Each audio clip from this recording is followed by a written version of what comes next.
Hi, welcome to the MatrixxBrasil radio channel.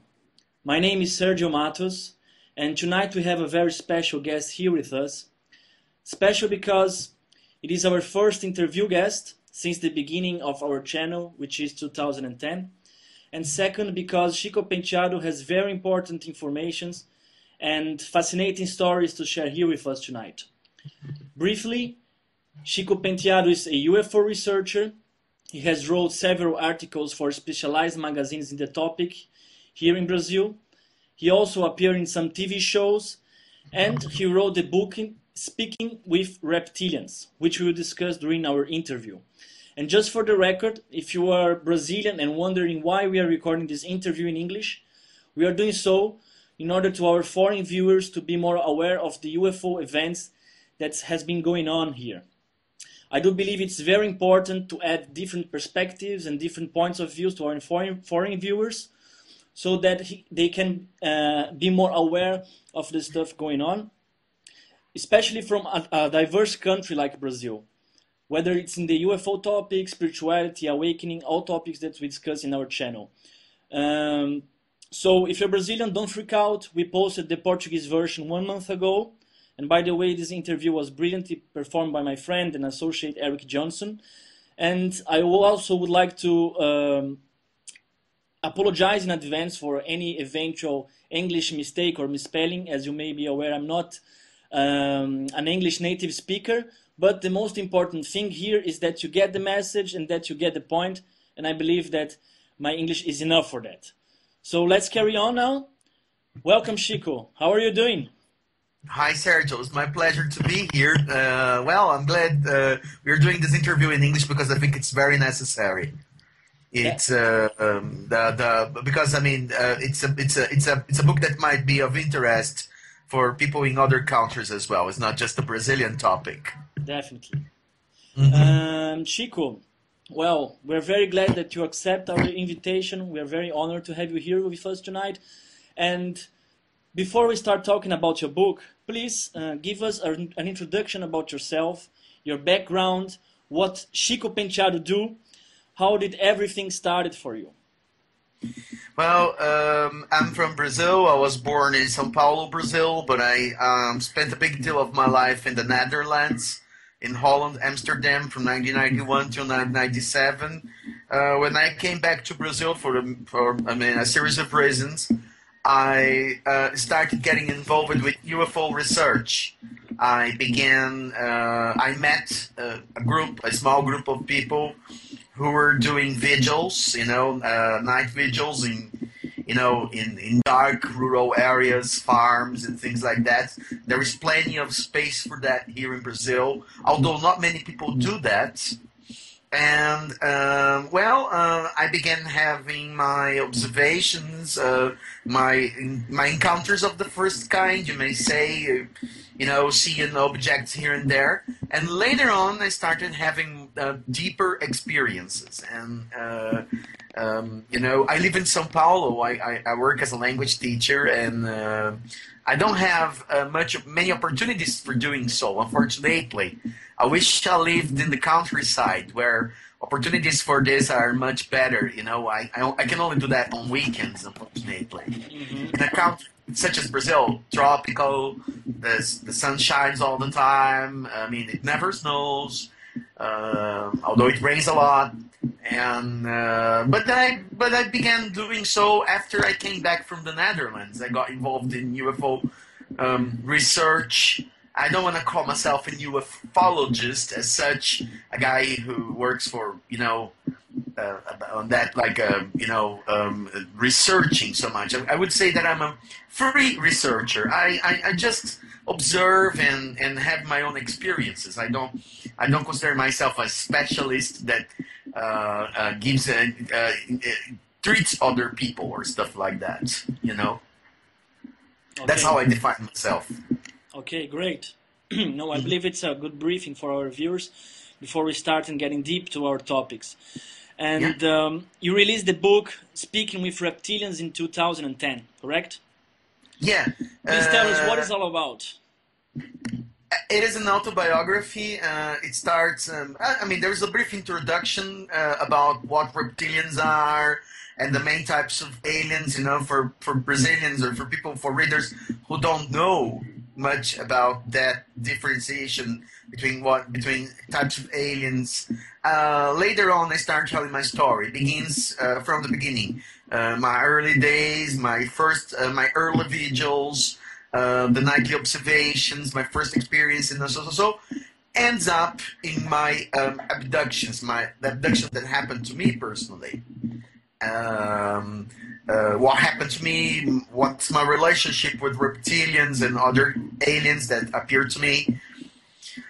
As well, there is a final part where I report stories from other people, people I met in over this 7-8 years of being doing this regularly. People who live in the countryside, people who had experiences, but mainly it's an autobiography.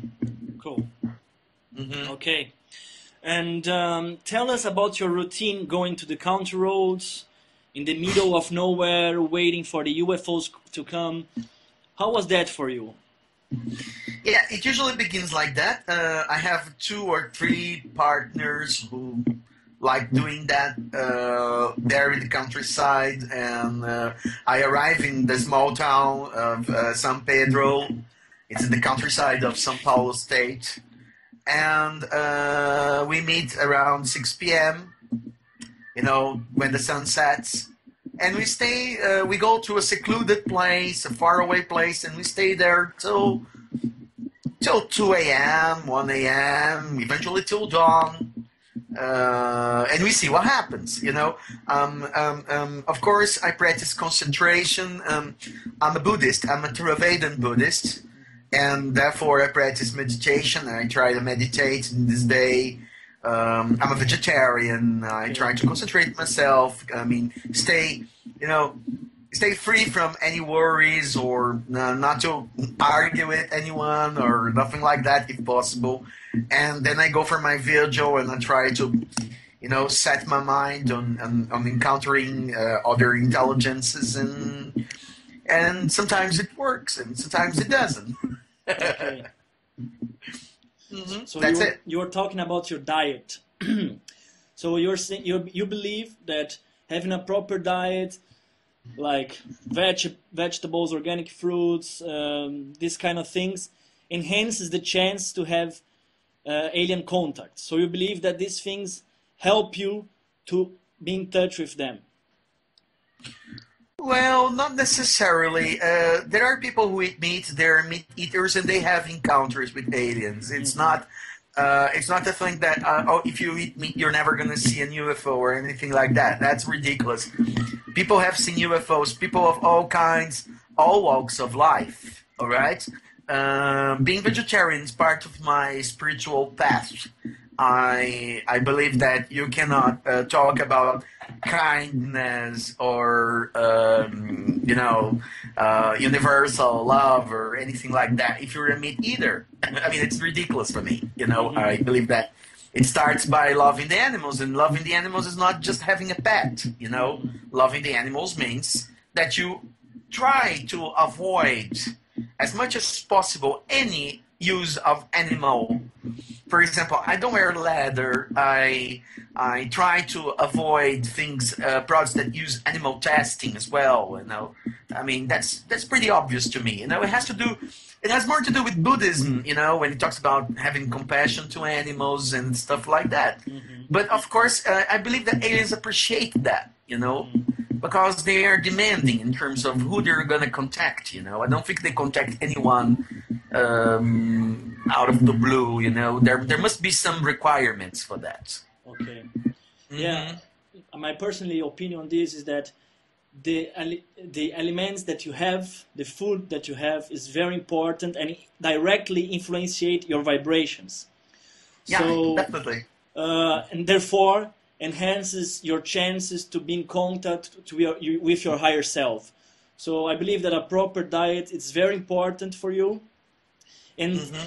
maybe in this case can achieve like contacts in other dimensions, no? Which happen to you. Probably. Could enhance, but not necessarily is like that. So Definitely. Okay, you were going to the county roads, the videos and everything. Suddenly you had your first contact. Mm-hmm. When was it and how was it? Your first experience, how did you feel? Tell us about everything. It wasn't during a UFO vigil observation. It was, I was going to that place one afternoon.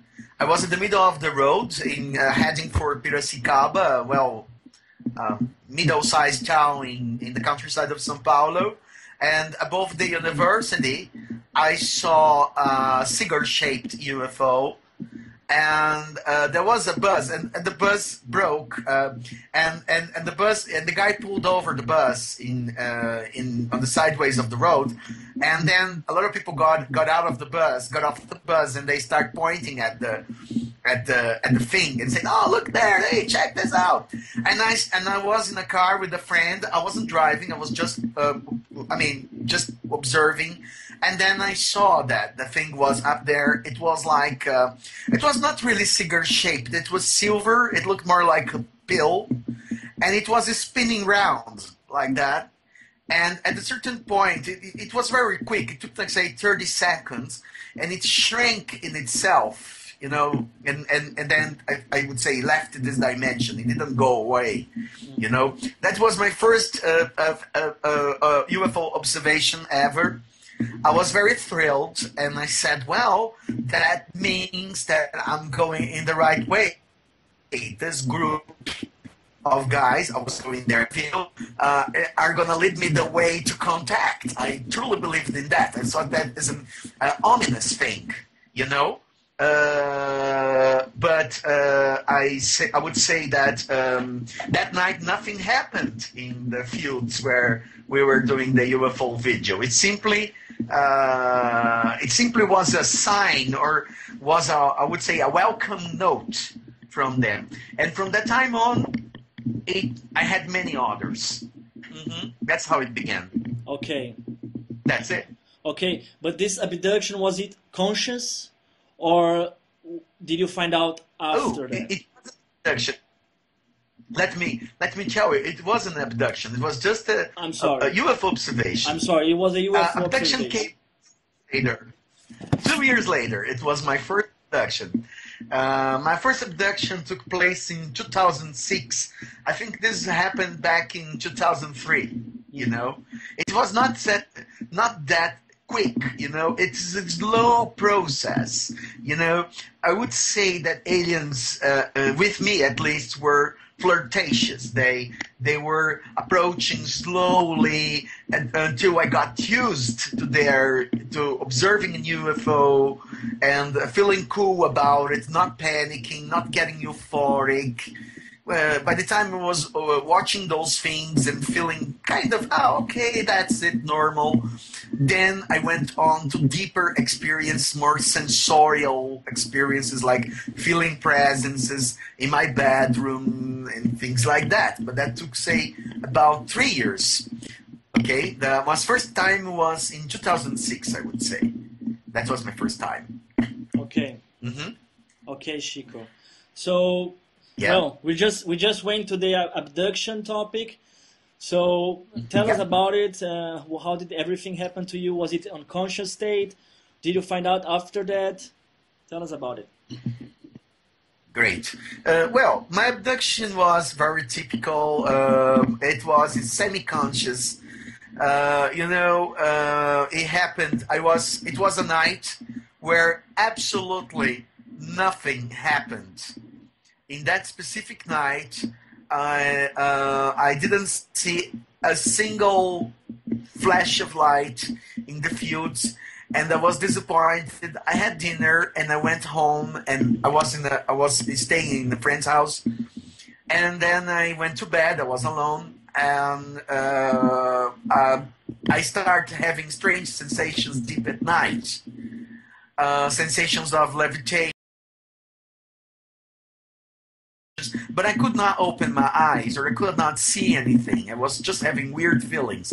I had strange dreams, like I dreamt of an old man being abducted, and oh, see, he's flying, and when he flies, I feel the same. Things like that. When I woke up, I fell down from bed and said, "Get out of here! I'm sick of you. I'm tired of you. You know, I've had enough."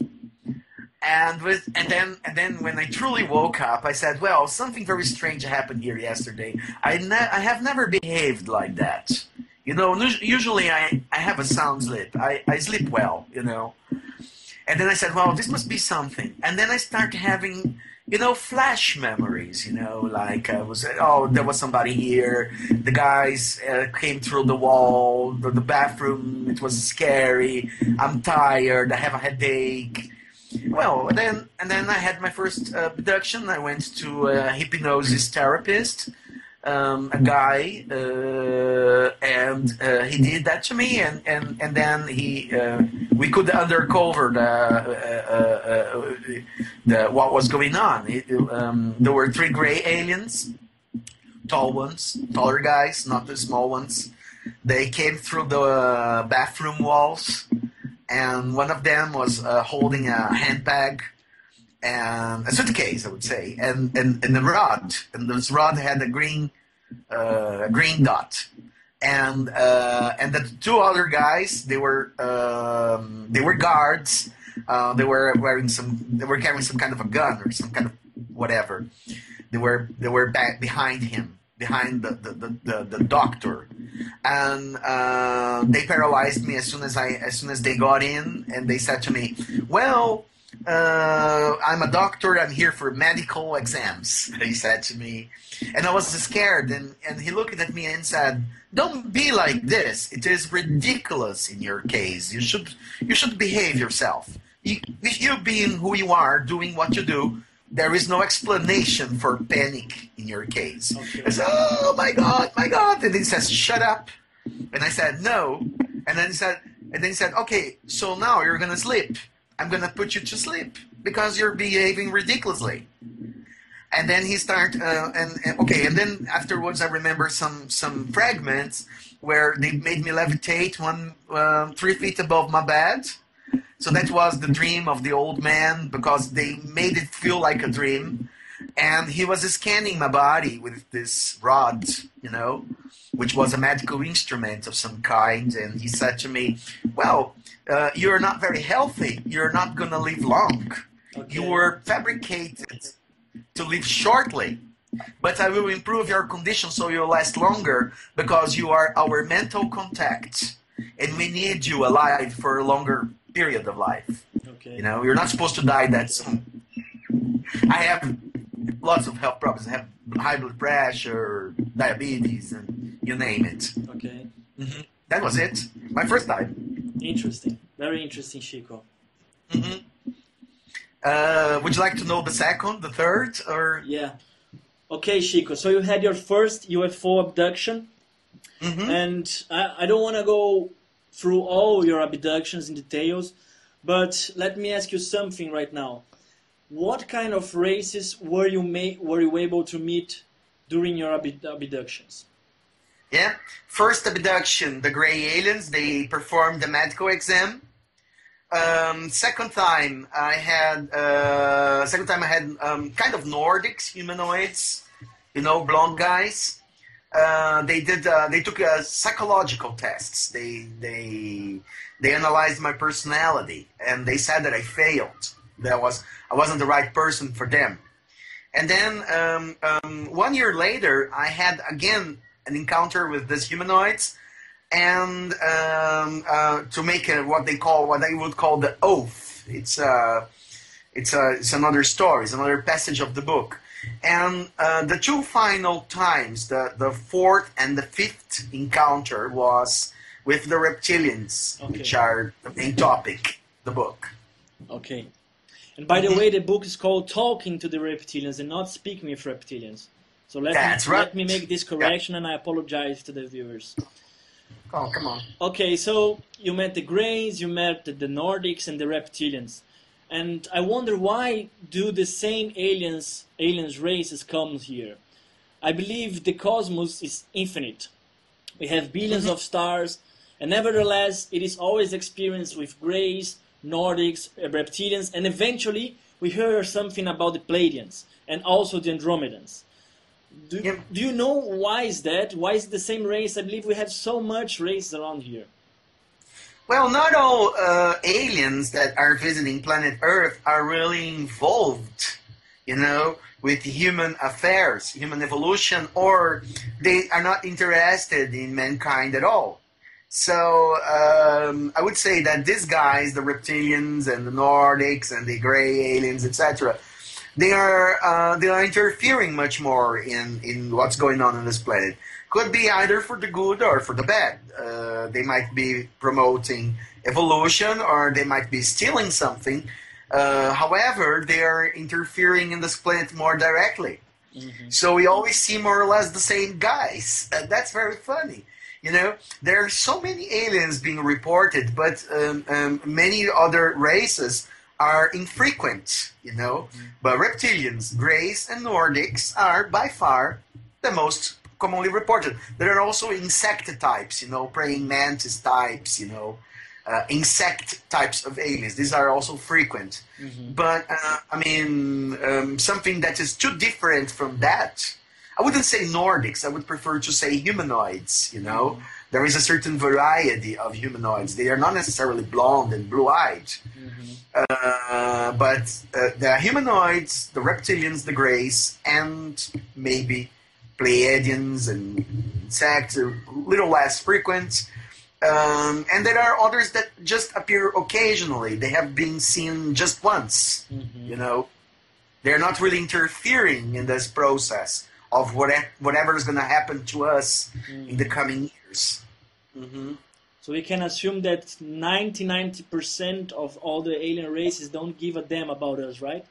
And these 4 normally come here and are doing some stuff here, whether it's for the good or for the bad. Yeah, I don't know how much the percentage, but I don't know statistics about that. But yeah, I would say the vast majority are just occasional visitors. Mm-hmm. Okay. And these others, which are really interfering with us, are pretty much predictable. You know who they are. Okay. Well, you were talking about interfering. Do you know something about the aliens races having been working with the government and this kind of things here? Do you have any information on that? Well, the reptilians are the ones who interfere with governments. Like everybody else, I know that the Nordic aliens are considered to be benign and friendly towards humans, and the reptilians not so much. So they have a certain despise or contempt for mankind, mm-hmm. and whenever they interfere is for not so noble reasons. They would like to extend their area of influence, their empire. I don't disagree about that. I had encounters with reptilians. They were friendly to me, but I wouldn't say that they are friendly to all humans. There can be specific reasons why reptilians can be nice to some people for some very specific reasons. I don't believe they are friendly towards humans as a whole. Mm-hmm. They don't love mankind. I don't have this impression at all. They don't have empathy. No. I remember that I had the encounter in the book tells that I had an encounter with a female reptilian, and she was very sweet and she looked at me with very loving eyes, mm-hmm. But she said that I was the reincarnation of a reptilian myself. We'll get to that.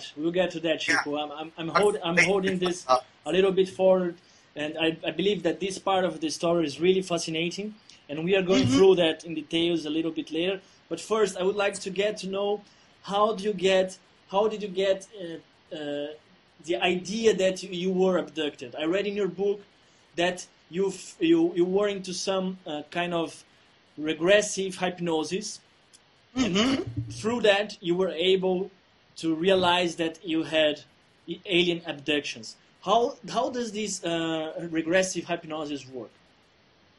Well, you go to a specialist and they put you in bed. They put you in bed, and kind of you lay down, and he or she starts relaxing you. and brings you back to the scene, and then you start reviving that sensation. Hmm. I remember that I was very scared. I started shouting, and then he Okay, had to but hypnotize. why did you get to her? Someday you woke up at your home and you said, "Okay, maybe something happened to me tonight. I'm not quite sure. Why did you have this idea of going to regressive hypnosis?" Well, whoever had experiences like I had knows that something very unusual happened that night.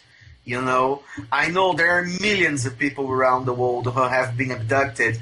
And they wake up with that vague, strange impression, but they are sure that something not natural happened to them. You know, it is hard to describe it. I mean, it's not like a dream, or it's not like a nightmare, or it's not like feeling sick at night. It's a very strange feeling. And when I woke up that morning, I was absolutely sure. I said, that was my first time as abduction, as an abductee. I was absolutely sure. Nobody had to tell me anything, or just, oh, I think I was. I said, I was. Hmm. You know, it was just a matter of time finding a specialist, a guy who would do it to me, and he did it, and oh, bingo, that was it. Okay, You know. sorry. Was it physically abduction? Was through out of body experience or some kind of astral projection? The first abduction was very physical. The three other encounters with the Nordics and the Reptilians, I'm not so sure about that because they were more dreamlike. They were more subtle, you know. I tend to believe that the first time the gray aliens prepared me, or they put some implant in me or something, so that I could have out-of-the-body experiences more easily. And then I start having encounters and sensations very often about, oh, having encounters with aliens, sensational flying, seeing flashes of light in my bedroom, feeling presences, seeing shadows and things like that. This increased tremendously after this first abduction. I would say that the doctor opened my third eye, my normality in that occasion. You know, it never stopped after that, ever since. You know, always my encounter with reptilians, I tend to believe it was out of the body. You know, I wasn't really physically there because I saw myself as a reptilian, or I could see it was more dreamlike. It was not really me, my physical body, this person who's talking now. Okay. Yeah. Okay. We had some problems in the internet connection, but I believe that our viewers were able to get the message. Mm-hmm. And now it's coming back to normal, I believe. And if we have any other problems, I will ask you to repeat, and if it's not so clear. Perfect. Okay, so you said you had your first experience with the grace, and you believe that this experience was very positive, unlike the testimonies of other people. So you believe the grays were kind of benevolent to you. You were a very positive attitude, correct? That's right. Well, I believe in this, and not only I, but for example, many authors such as Dolores Cannon, Mary Rodwell, here in Brazil, Aécio Fonseca. We have a more positive overview over this gray abductions, you know. Okay, I don't why? believe that gray abduction is a violence against the person, you know. For me, it was very beneficial. I wanted to have contact. They provide me the ways to have it, you know. I was asking for it. They gave it to me. You know, I must be thankful, you know. I didn't feel, you know, the fact that it's scary, you know, it is unpleasant. I wouldn't say it was pleasant. You know, it's shocking, it's strange, it's weird, you feel defenseless, you know, Mm-hmm. but it was necessary, you know. It's like when you take your dog to the veterinarian. The dog doesn't say, oh, I'm happy I'm going to the veterinarian. But you have to take it to the veterinarian and provide the necessary treatment. But do you think you needed some kind of treatment? Yes, because I wanted to be contacted. I offered myself. I was there because I was in the bush, at night, in the farms, weeping, you know, to meet someone, to have a contact.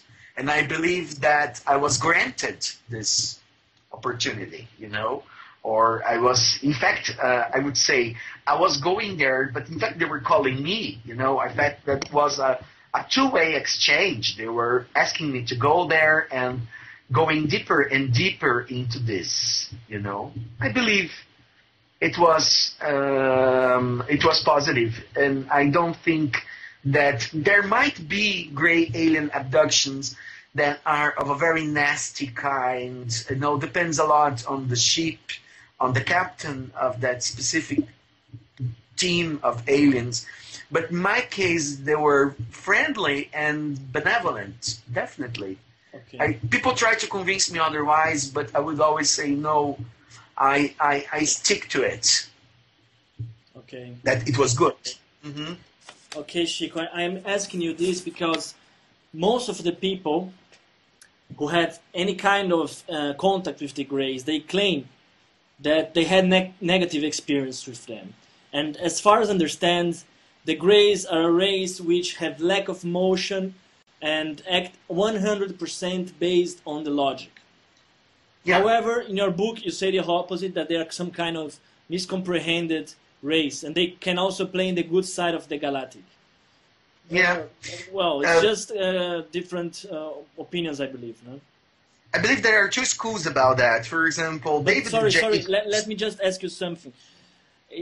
Having this assumption that the Greys apparently have lack of emotion, do you believe that someone who has a lack of emotion based on, can act only on the logic, are able to perform the good?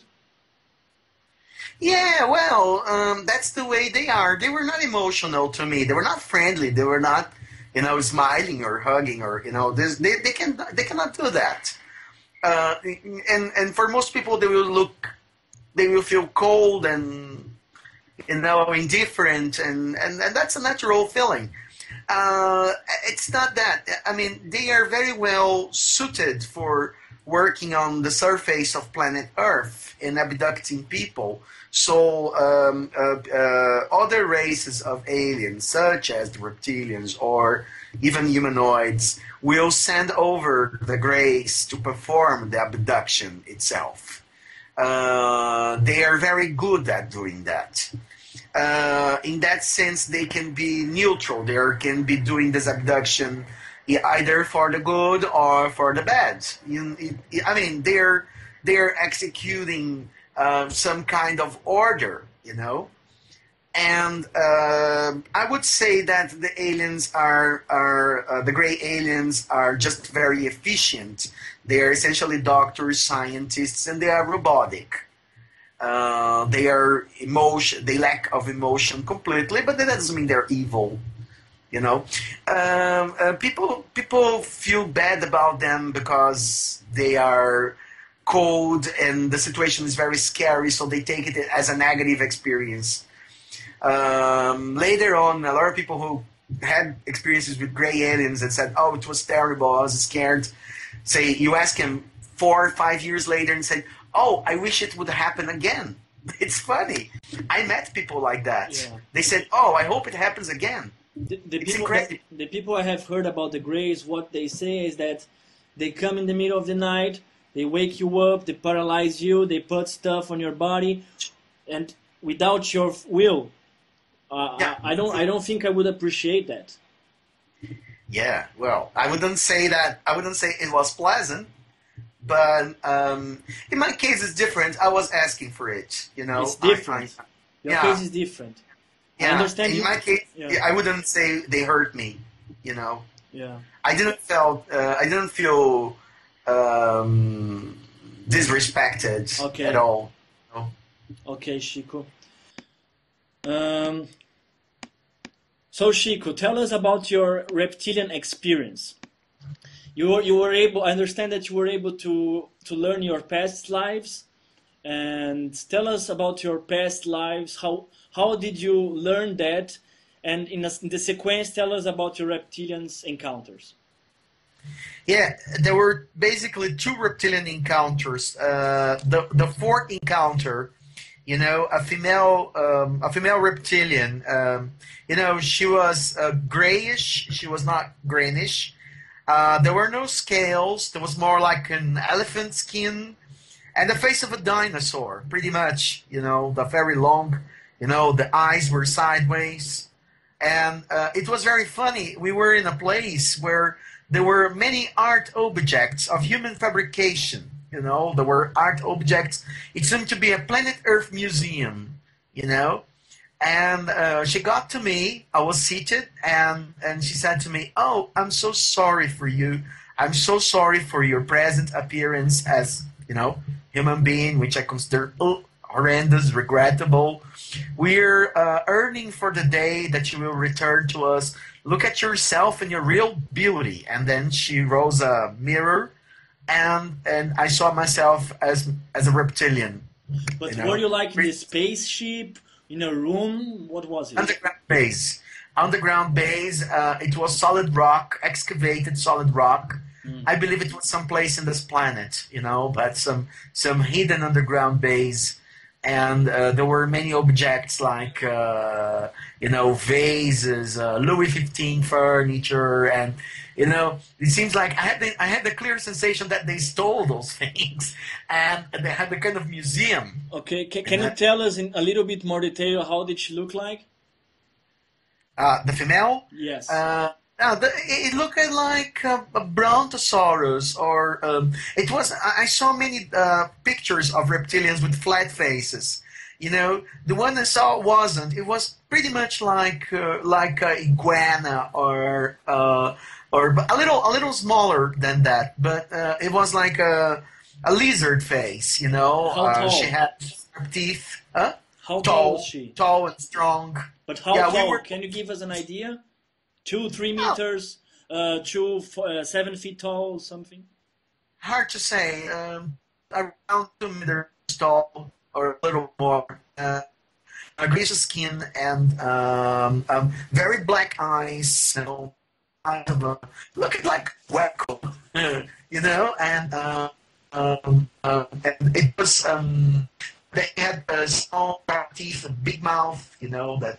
You know what you see in a normal that many people describe, but there are variations of reptilians I've heard, and this one I saw was very much like a normal reptile of this planet. Okay. I saw myself the same way in the mirror. She said, "You are one of us. The day you die, you will come back to us." And she showed me an image where I was absolutely startled to see that I was pretty much like her, but greener. I was greener, and my face was narrower than hers. Okay. Mm-hmm. And I was male, she was female. Okay, so please go on the story. Then she said there was another 15 counter, and then that's when I saw my past lives. Me about the destruction of the city of Sodom and Gomorrah, and asked think that those cities were destroyed because people there were homosexuals. They liked. No, this is a myth. I absolutely. It's pure moralism. And he said to me, "Yeah, that's true, but something very serious was going on over there back in time 4,000 years ago." I said, "Oh, really?" And he said, and you were in it. I'll show you who you were and what you were doing." And then I saw myself again as that reptilian guy in a past life, in a kind of holographic or traveling in time, God knows, where there was a very ancient city made of stones, and there were reptilians in a big court, and there were humans, and they were dealing things. They were selling, I understood, weapons, medications, and drugs. And the reptilians were selling to humans this kind of thing in exchange for their cooperation, precious metals, and I don't know what. And a smaller reptilian came to me and said, "Look, this, you were corrupt, you know, and the Confederation of Planets is going to find out. And they're going to catch you. They're going to catch us all. And we're going to be in big trouble. I said, oh, don't worry. We're smarter than they are.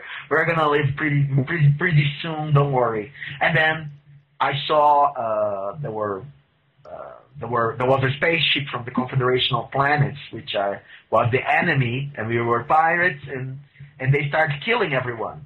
But not the reptilians, because the reptilians had to be judged. They had the right to a fair judgment. And I was also experimenting with mixtures of human beings and animals. So there were human beings with mixtures of, you know, I don't know, cat, dog, or, you know, lamb and scorpion. And there were all kinds of strange mixtures. And first of all, the Confederate, I might say, spaceship killed these experiments and said, who's killing my experiments? And the little reptilian pointed up and said, look up there. The guys are there. They have already arrived. I said, oh, no. And then they killed all the humans because there could be no, you know. Okay. 1,000 years of existence as an earthling, as a human being. And would be very painful for the reptilian, because they're very humiliating. I had normal existences. I lived in ancient Egypt, in ancient Rome, in China, medieval China, Arab countries, but nothing like a very important person. Always very normal. Was a slave in Brazil in 19th century, a black slave. I saw myself in very common existence. A woman in 18th century France. You know, very simple existences. Nothing like a glamorous or historically important existences. You know, and here I am. Okay? Okay. Mm-hmm. I understand. Well, and were they kind to you? Did they seem benevolent? To me, yes. They were very loving. They were inviting me to come back, or they were promising me that I was one of them. So why would they be unkind to me? It doesn't mean that they like mankind. They said to me that it was about the time that I had finished my sentence. I had done time for 4,000 years. I said, now you're free. Now this world is going to go through a transformation. This planet Earth is going to have a planetary transition.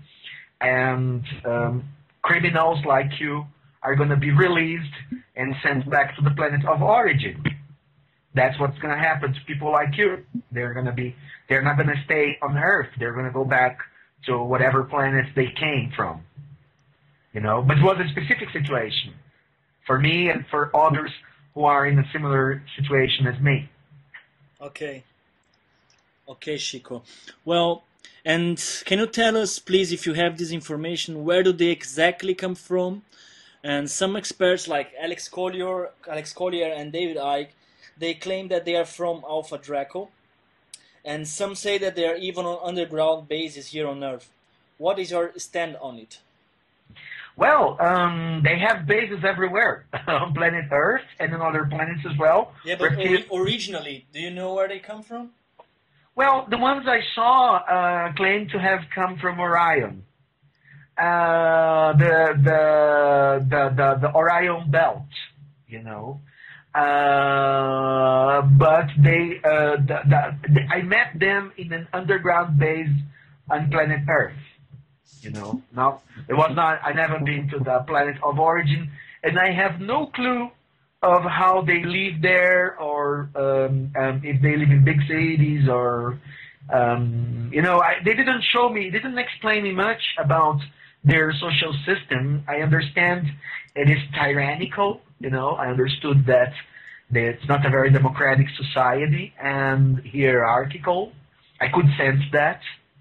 But they didn't explain to me details, and I don't remember my reptilian existence. That's very curious. I just remember they just told me, you're one of us, you're coming back one day. You know? Okay. Mm-hmm. And that was very funny. Mm-hmm. Sorry. Okay, but did they leave any message for us about the future on Earth or even about our past? Did you learn anything interesting to share with our viewers? Yeah, well, they were saying that planet Earth is going to go through a lot of trouble, and there's going to be a big death toll, and even I probably won't survive. You know, millions, billions of people are going to die, but the ones who are reincarnations of aliens are going to be returned to their planets of origin if they are not here for a more productive, positive mission. For example, in my case, I was just considered to be a criminal. So I was supposed to be returned to the society where I came from. I was deemed by the Confederation of Planets as a pirate. So pirates are not supposed to stay on planet Earth after the planetary transition. They are sent back to the reptilian world, you know, and where I'm supposed to live with them, you know, and be one of them again, you know. They say, well, now you're forgiven, you can go home. Just like that, you know. Okay. That's what they told me, you know. That's how I understood it, you know, because it's all very quick and very confusing, you know, and fragmentary. Okay. So you were sent to Earth as a punishment. So you were sent here like a prisoner. Is that correct? I visited planet Earth for the first time with bad intentions of piracy, of stealing things from the primitive humans, you know, that's what the idea the reptilians had. And I was caught red-handed by the Confederation of Planets. And therefore, I was put in a human body and say, well, now you're going to be human. I remember the judge said, now you're going to spend 4,000 years living in the planet you helped to ruin.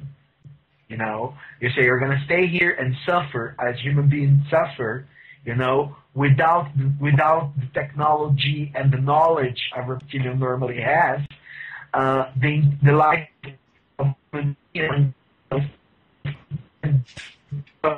creation, you know, because humans suffer a lot. We don't have technology.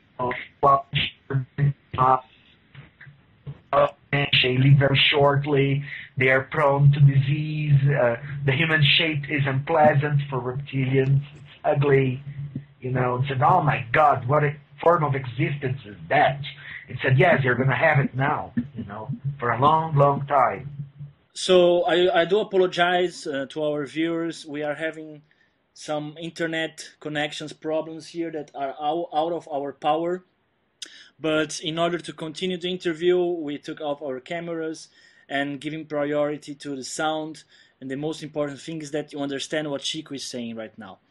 I hope it's okay, and I do apologize, guys. So, Chico, you were talking to us about the Planet Federation, or the Galactic Confederation of Planets, something like this. Could you explain to us, to our viewers who are not aware of it, what is it, and what is the correct name for that? Confederation of Planets, yeah. I believe it's a group of planets who are a form of galaxy police. They're essentially Pleiadians. They are this blonde Nordic aliens, Ashtar Sharon kind of people. They are humanoids essentially, and they are the main responsible for the life on planet Earth, the human form. You know, the human form of life in this planet, which they support and protect, and they prevent this planet from being invaded by other species that are non-confederates, or they belong to what's considered to be the alternative confederation, who are essentially interested in colonizing planet Earth, you know, using, maybe maintaining mankind alive, but in a survival state, you know. Okay. You know? Okay. That's the case of reptilians, essentially. Okay. So, if this Planet Federation really works, we can assume that our Earth doesn't have any kind of intervention throughout the history. Is it correct? No, that's not correct, because reptilians and other species are very clever, and they do better than that. So there is no possible. It's not possible a total stopping of the alien action, you know, the interference. So from time to time, reptilians and other species interfere in our history. They get influence in our government, pretty much as David Icke says, you know, although there is a bit of exaggeration there, you know. But, in my opinion, at least, you know, but it is true. The Confederation of Planets has some power.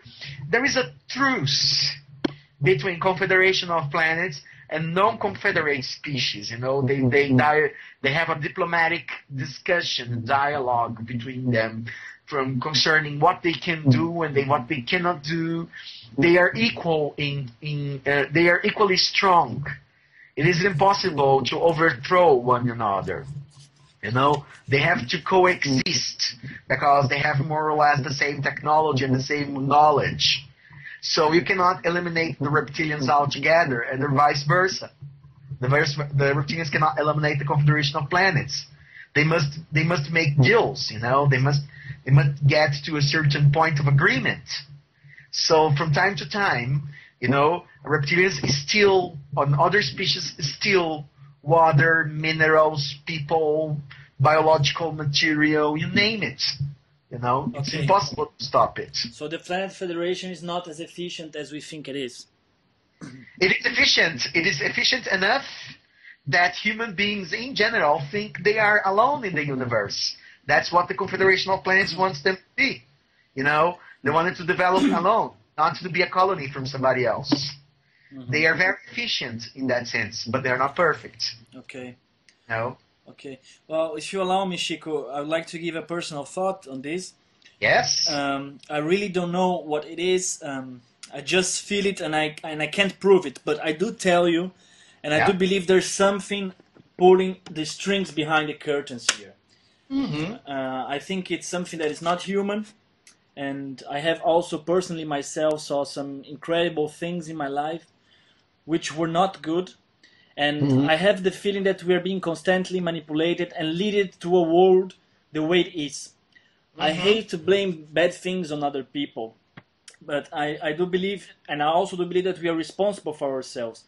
And I wonder, how can we be fairly judged by this Planet Federation or whoever are judging us if we are constantly being bombed with bad examples through all the media, government, religion? They have been poisoning our food, our water, soft drinks with fluor, which is already proven that fluor is a fraud, by the way, and it can calcify our pineal gland, which is our third eye, where we get our inspiration, our divination. And I think it's a quite unfair judgment by them if it is what's going on. It is like if I go to school and in this school there's no proper chair for me to sit down and I have to sit on the floor and there are no books whatsoever. The teachers are very low paid and my classmates are undisciplined, therefore I cannot perform a good job at the school. So if you think I'm just the management, I don't know. What I mean is, how can someone be fairly evaluated in an environment like this? The world is upside down for sure. How can free will count if I don't have the necessary tools to perform this will? And if someone keeps me blocking to find this path? What do you think about it? Oh my God. Well, that's a very complex question. Well, first of all, I believe that the job of the sorry, I put this thought because we were talking about the Planet Federation who judges, who says who is okay, who is not, and send us to some place else. And I think that there are some things playing behind us that don't allow us to be ourselves, and therefore lead us to bad things we do. Okay, well, I believe the Confederation of Planets has a job which is essentially shielding planet Earth, you know. Their function is to protect humans from alien races, from the reptilians, essentially, okay? The reptilians have, let's say, malevolent intents of dominating the planet Earth, and the Confederation of Planets essentially prevents these aliens from doing so, okay? They are not, they could never come here and tell us how to live or what is right and wrong directly, because that's not the way they operate. They believe in the no interference, and the no interference means that planet Earth has to suffer according to their own form of existence and their own evolutionary level. For example, probably if mankind made business with, did business with reptilians, the reptilians would offer a lot of technology and improvements, you know, in exchange for their freedom, and say, well, now you give me your freedom, I will I will give you the cure for AIDS, cancer, better schools, etc., etc., etc., and you will give me your freedom.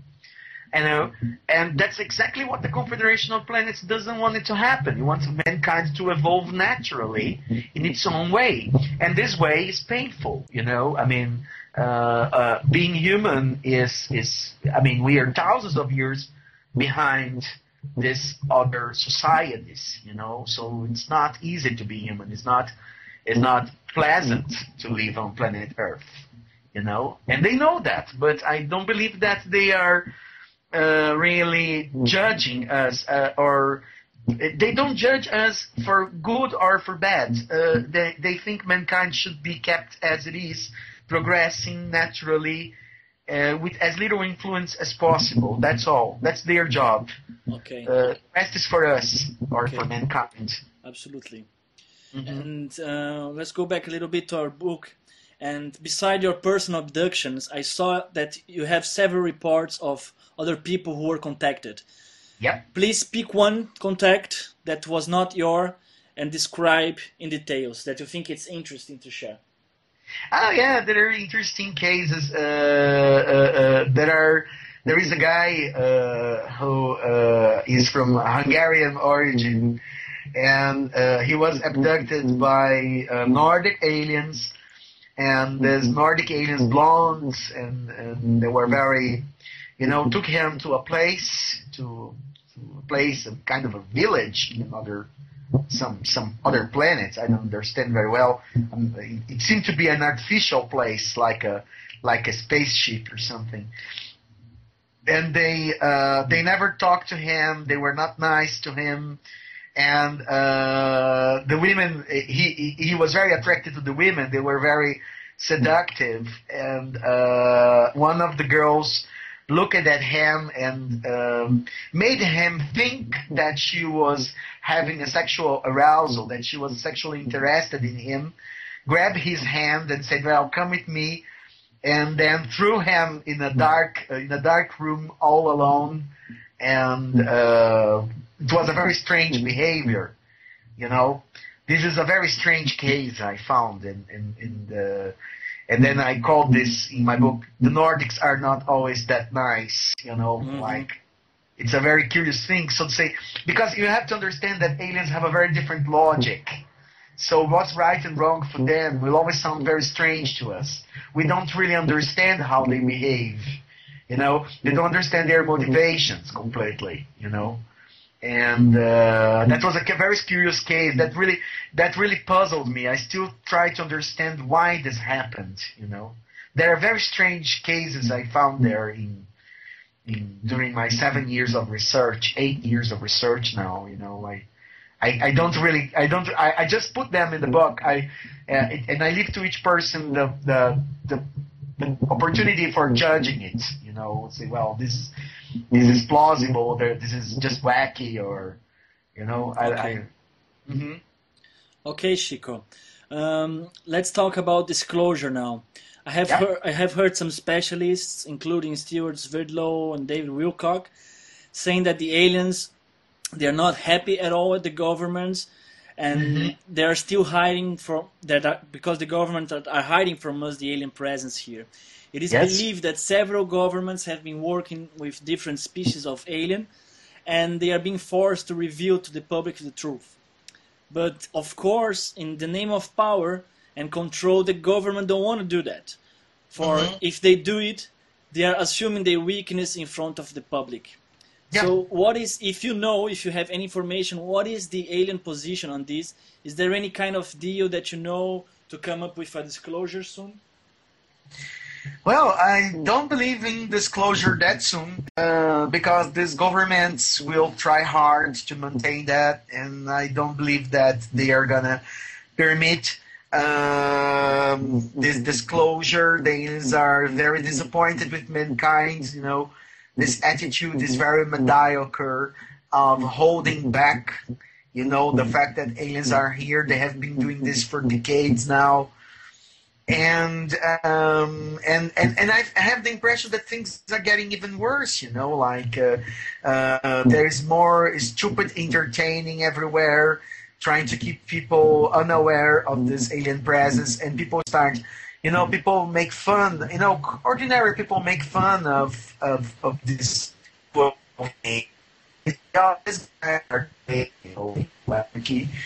And I don't believe this disclosure will happen in natural ways. I don't believe these governments will provide this without a major catastrophe. Only if the aliens push it, you know, if they really want to do it, they will have to do it forcefully. I don't believe they will let it happen. I mean, I don't believe these governments are going to change their minds. Okay, but eventually they will have to, don't you think so? Yes, eventually, yes. I don't know what's going to happen in 2012. You know, maybe I'm not sure about that. If something's going to happen in 2012, they never told me anything about this. Well, not that. If it does, maybe something's going to happen. Maybe they will declare publicly that there is alien contact, that they are already here, but I doubt it. I'm a bit skeptical of that. I'm a bit pessimistic about that. You know. Okay. Now that you're talking about 2012, do you have any information on that? My personal opinion is that it's just another day like anyone else. The Mayans have made also another predictions considering years much later than 2012. So I don't think I think it's very misinterpreted, this kind of things, and the government and the people are using this to manipulate people's minds that it's going to be the end of the world, like they always do, to create fear and this kind of things. What is your opinion? Yes, I do believe it's scaremongering. I believe that they're trying to. I mean, people are they are profiting from this new apocalypse because nothing happened in the year 2000. So 2012 is the next apocalypse and the next doomsday, and a lot of guys are making money out of it. And I believe that nothing really expressive is going to happen in December 21st, 2012. You know, I believe this is exploitation of people's fear, eventually, of doomsday, of the end of the world. You know, I don't believe nothing that abrupt is going to happen. I would say the world is going to change overnight and be totally different in the next day. I don't believe in this. Okay. Okay. Let's talk about your experience with the Eastern culture. What is the relation between UFOs, the East, and the Muslim religion, for example? I understand you have wrote an article for a UFO magazine here in Brazil about this topic. Yeah. There is a very good book about this I read recently by Philip Embronho, the Vengeful Genes. It's about the Muslims and the way they believe that a lot of Muslim scholars, you know, Muslim university authorities say that what Western people call UFOs and aliens are what the Al-Quran calls the jinns, the geniuses, you know, the spirits. So they believe that it's totally acceptable. That's not a crazy madness thing, but they just say, well, but it's not really somebody from another planet. It's just creatures that have always lived on planet Earth, and they live in parallel dimensions, and they take human shapes or whatever shape suits them. So they can take the shape of a gray, or the shape of a monster, the shape of whatever, Mothman, or, you know, they can take whatever shape that scares people, that gives them dominance over people, and so this is a very interesting point of view. I came across this this Muslim view of UFO and alien contact some years ago. I read a text about some teachers of the University of Riyadh saying that, and recently I read a book. There are books about this, you know, and I believe it's a possibility. Sometimes I ask myself, you know, because according to the Muslims, to this Muslim interpretation of the phenomenon, the genes, you know, or the aliens, you may call it, are liars. They don't offer real, true, reliable information about anything. They have fun of human beings, you know. And then I ask myself, well, you know, is it possible that I'm being tricked? That everything I saw was just an illusion created by spirits from some other dimension? Yeah. You know, that would be very shocking to me. That would make me, you know, come back to the 0 point, you know, and say, well, you're not a reincarnation of reptilian, you're nothing. They just lied to you. It would be terrible to me. Yeah. Devastating. But maybe, you know, I have to admit this possibility. Well, I have to say that I think about it also all the time. Yeah. Not only maybe your experience with the reptilians, what if everything here is just an illusion? Yeah. It would be a little bit like the movie Matrix, right? Yeah, and imagine if aliens or these spiritual people, these spiritual beings can take shapes of whatever you imagine and have fun, make fun of you. Imagine that. Yeah. Oh, that's what Islamic people believe. You know, the Islamic authorities believe. That's their opinion about the aliens. It's something to think about. It's not that. It's not that fantastic. It makes a lot of sense. That's correct. Mm-hmm. That's correct. Mm-hmm. Chico, before we come to the end, I have one more last question. Yes. There has been some speculation. I'm not sure if you have been following this about a false flag alien invasion, which is scheduled to come in the next few years in order to implement a specific agenda in the world. Do you have any information on this? What is your opinion on this? Some people say it's a fake alien invasion for that Illuminati or other whoever is ruling the world to control, to take the power for sure and forever. Do you have any opinion on this? I totally disbelieve in that. I think this is a tremendous joke. You know, if aliens wanted to dominate planet Earth, if they were allowed to do so, they would have done it thousands of years ago, when mankind was much more fragile. There were no nuclear weapons. Let me just make maybe I was not that clear in my question. It is supposed to be a fake alien invasion. A fake alien invasion? Yes, that's what people have been talking about. Some specialists have brought this topic here, talking about a fake alien invasion provided by the ones that govern this world. Oh my! Like they did in the September 11, you know. But instead of being a fake terrorist attack, it's supposed to be now they are innovating and making a fake alien invasion. Well, I don't know. It would be very. I have no idea about that. I never thought about that. I don't know what to say about that. Yeah. You know, I really don't. I don't believe. I believe that this is a fantasy. Okay. You know, people, it's a bit of science fiction. If they do so, maybe it would be great, because if they do so, then the real aliens would come down and say, well, okay, they're lying and here we are. We are the real guys and we are the real deal, and your governments are big liars.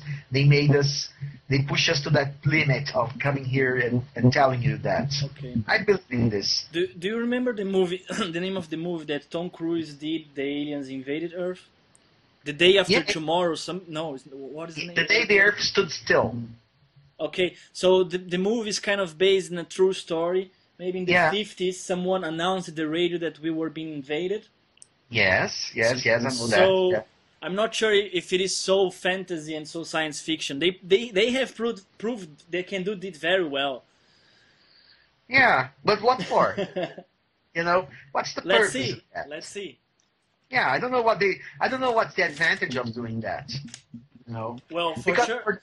For doing so, they would have to admit the existence of extraterrestrials. Yeah. At the time, if they do so, if they say, "Oh, we are being invaded," they would be simultaneously admitting the existence of aliens. Yes. And then the real aliens would come down and say, "Well, we are not here to attack you. This is a big lie, and your governments are liars, and they are also incompetent." This would be the end of the game. I don't know. For the governments. You know? Okay. I don't see the point of it. It would be very stupid. If they do so, it would be very funny, because this would be kind of political suicide. Well, in my opinion. They would definitely create fear in the population, and therefore they would brought up their agenda to it, just like they did in September 11. Yeah, and later on, the aliens would come down, I believe, and show themselves and say, "We are not hostile, and this guy's, your president is lying." That's it. You know. Wow. And now that he talked about it, let me introduce myself.